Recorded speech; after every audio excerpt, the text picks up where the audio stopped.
اعوذ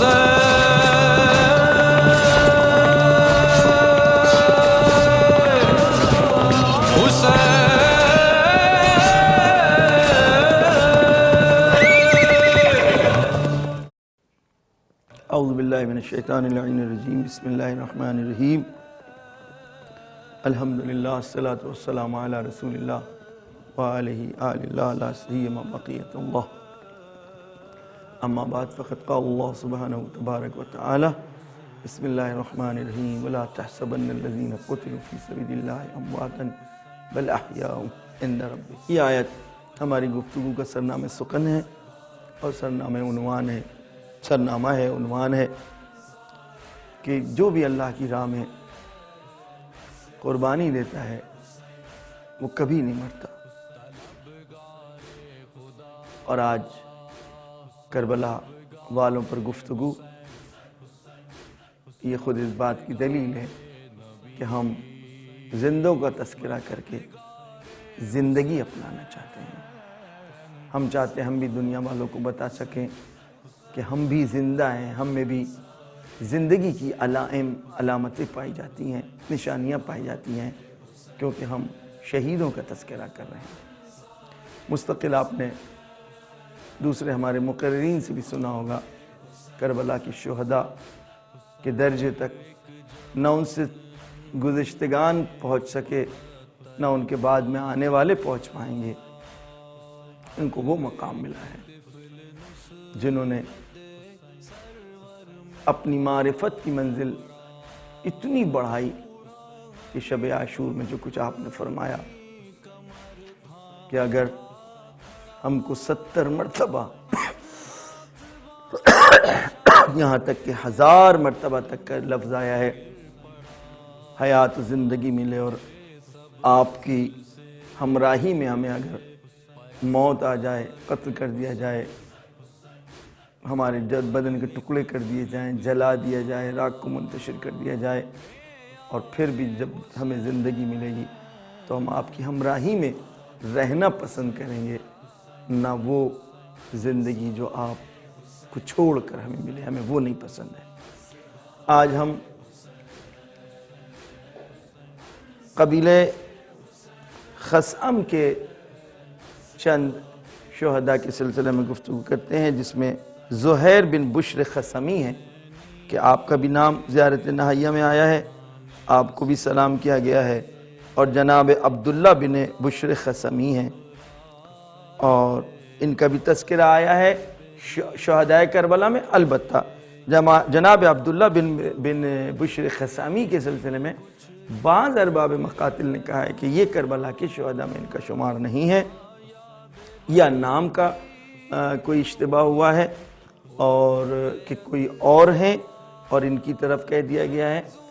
بہرحال کیونکہ کربلا کے شہداء میں بعض مقاتل نے ان کا نام لیا ہے، لہذا ہم ان کی خدمت میں بھی اظہار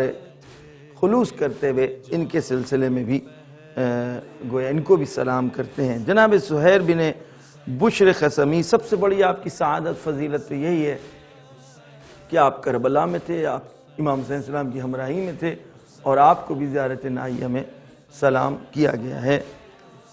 دوسری بات یہ کہ آپ یمنی الاصل تھے، جو شروع سے میری گفتگو ہوئی ہے کہ یہ یمن کے اصلی قبائل ہیں، اور البتہ یہ کوفے میں رہنے والے ہیں، اور جنگ قادسیہ میں اپنی شجاعت اور بہادری کی بنا کے اوپر آپ شریک تھے۔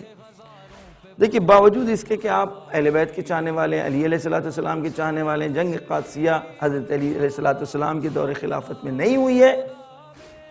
گزشتہ خلفاء کے دور میں ہوئی ہے، لیکن اصل مسئلہ اسلام کا تھا۔ اہل بیت کا جو ہدف رہا ہے وہ یہ کہ اصلی اسلام کا چہرہ وہ نئے ممالک کے جن کی فتح ہو رہی ہے اور وہ اسلام میں جڑ رہے ہیں، یعنی ممالک اسلامیہ میں ان کا شمار ہو رہا ہے، وہاں تک ولو ہمارے شاگرد، ہمارے اصحاب کے ذریعے اصلی چہرے پہنچیں، اور ایسا ہی ہوا۔ قادسیہ کی جنگ ایران کے ساتھ، فارس کے ساتھ گنی جاتی ہے، اور یہ خلیفہ دوم کے زمانے میں ہوئی، لیکن امام کے بہت سے حضرت علیہ الصلوۃ والسلام کے کافی سرشناس شناختہ شدہ آپ کے اصحاب اس جنگ میں شریک تھے. اس کی وجہ یہی رہی تاکہ لوگ فرق محسوس کر سکیں. جہاں بنام اسلام اگر حملہ ہو رہا ہے تو فرق محسوس کریں کہ اصلی اسلام کیا ہے اور ظاہری اسلام کیا ہے. لہذا جناب بشر جب کوفے سے چلے ہیں تو لشکر عمر سعد کے ساتھ چلے. میں اس بات کو پہلے ہی پیش کر چکا ہوں. باوجود اس کے کہ آپ ابتدا سے محبت اہل بیت رکھتے ہیں, ممکن ہے کہ آپ اس طرح حالات میں جاتے تو نہ نکل سکتے, لیکن کیونکہ عمر سعد کے ساتھ نکل رہے ہیں لہذا آسانی سے آپ نکل آئے اور آپ کربلا پہنچے. اور کربلا میں پہنچنے کے بعد آپ نے امام حسین علیہ السلام کا ساتھ دیا, ان کی ہمراہی میں رہے اور درجہ شہادت پر آپ فائز ہوئے. اس کے بعد میں نے جو ابتدا میں ہی عرض کیا تھا, جناب عبداللہ بن بشر خثمی ہیں, یہ بھی یمنی الاصل ہیں, بہادر شجاع, اور ان کا بھی خروج یعنی جو نکلے ہیں وہ کوفے سے عمر سعد کے ساتھ لشکر کے ساتھ نکلے ہوئے ہیں. اور اس کے بعد آپ نے در واقع کربلا آنے کے بعد امام صلی اللہ علیہ السلام کی ہمراہی اختیار کی اور آپ کا نام بھی شہدائے کربلا کی فہرست میں ملتا ہے. تیسرے جناب سلمان بن مزارب بجلی ہیں. یاد رکھیے کہ جناب زہیر قین, ان کو بھی بجلی کہا جاتا ہے. یہ جناب سلمان کون ہے؟ یہ کوئی گویا الگ کے نہیں بلکہ جناب زہیر قین کے چچا زاد بھائی ہیں. اور جس پر جناب زہیر آئے ہیں امام حسین علیہ السلام کی اس ملاقات کے بعد اور انہوں نے ہمراہی اختیار کی ہے, اور وہ سب کچھ جو آپ کو بتایا جائے گا یا ان کے بارے میں آپ کو پتہ بھی ہے کہ آپ اکیلے نہیں بلکہ جناب زہیر کے چچا زاد بھائی بھی انہوں نے بھی ہمراہی کا اعلان کر دیا اور اپنے بھائی کے ساتھ آ گئے. اور نماز ظہر سے پہلے آپ کو شہادت ملی ہے. یعنی کون؟ جناب سلمان بن مزارب بجلی زہیر قین کی چچا زاد بھائی ہیں جو جناب زہیر قین کے ساتھ آئے ہیں, اور آپ کی شہادت بھی کربلا کے میدان میں ہوئی ہے. نماز ظہر تک جناب زہیر بھی ہیں. آپ نے دیکھا بزرگان سے سنا ہوگا کہ آپ آگے تھے, نماز امام نے پڑھی ہے, وہ نماز خوف جو دوران میدان جنگ میں ہوتی ہے, جناب سعید و جناب زہیر ہیں, اور کہتے ہیں یہ یہاں پر میدان جنگ میں آپ کے چچا زاد بھائی بھی. اب یہ کہ بعد نماز ظہر آپ کی شہادت ہوئی ہے یا قبل نماز ظہر ہے, بارہ نقل کے مطابق جناب سلمان جو جناب زہیر کے بھائی ہیں چچا زاد, آپ کی شہادت بھی نماز ظہر کے بعد واقع ہوئی ہے. اس کے بعد دیکھیں کہ جو میں نے عرض کیا کہ اب جناب زہیر کا جب آپ کردار پیش کیا جائے گا اور جناب زہیر کے قبیلے کے بارے میں جو گفتگو ہوگی تو اس پر اس کے بعد تفصیلی وہ نکات ذریع بتائے جائیں گے کہ آخر کیا وجہ رہی, کون سا عنصر دخیل رہا کہ جس کی بنا کے اوپر جناب زہیر کے جن کو اس سے پہلے کچھ اور کہا جاتا تھا اور ایک ملاقات میں کون سی تبدیلی آئی اور کیسے حق واضح ہوا کہ جب آپ لوٹے ہیں, آپ ہیں, بھائی ہے, غلام ہے, بیٹا ہے, حتیٰ کہتے ہیں جو آپ نے زوجوں کو بھی چھوڑا تھا, یعنی در واقع بصورت ظاہری طلاق دی تھی, وہ بھی کسی ہدف کے تحت جو کربلا والے ہیں, اور کربلا میں وقت کے امام کی ان کو معرفت ہو گئی, اور اسی وجہ سے جناب دلہم جو زوجہ جناب زہیر ہیں ان کے کارنامے بعد میں آپ دیکھ سکتے ہیں کہ انہوں نے کون سے مطلب آنے والے واقعات میں ان کا رول اور نقش کیا رہا ہے. آئیے اسی کے ساتھ ہم گفتگو قبائل یمن کے سلسلے میں جو گفتگو ہے وہ ختم کر رہے ہیں.